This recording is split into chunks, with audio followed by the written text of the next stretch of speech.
What do you feel as though the biggest challenge to the yoga community as a whole is right now? Two of them come to mind, actually. One is the commercialization of yoga.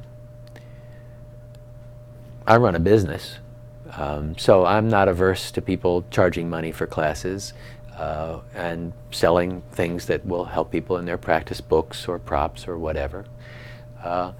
But there is a way that American popular culture, Madison Avenue, have of co-opting things and turning them into just crass commercial exercises. So it becomes then about style, it becomes then about money, it then becomes about status, and what yoga is really about gets lost sometimes in all of that. I'm not worried about it necessarily, because I think yoga is so profound that is not going to be ultimately sullied by all of this.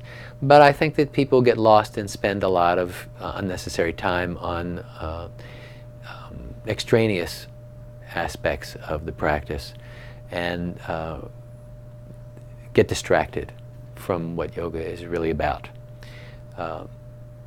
That's one problem, is the commercialization.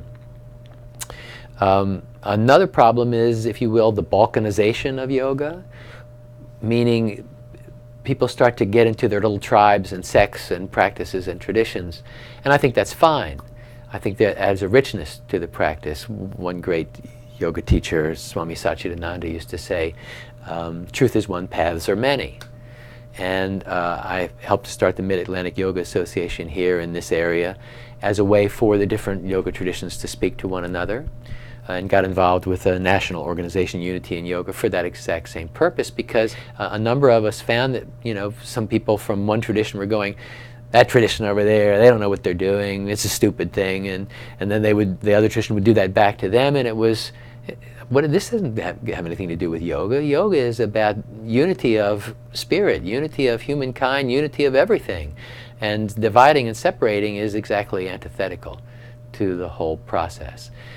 So I think that the tendency to do that is human, and you find it manifested in this country. What kind of yoga do you do? Oh, that, or oh, that, or whatever. When it's really, we're all just practicing yoga, and we have particular ways that speak to us, but that does not invalidate in any way somebody else's way.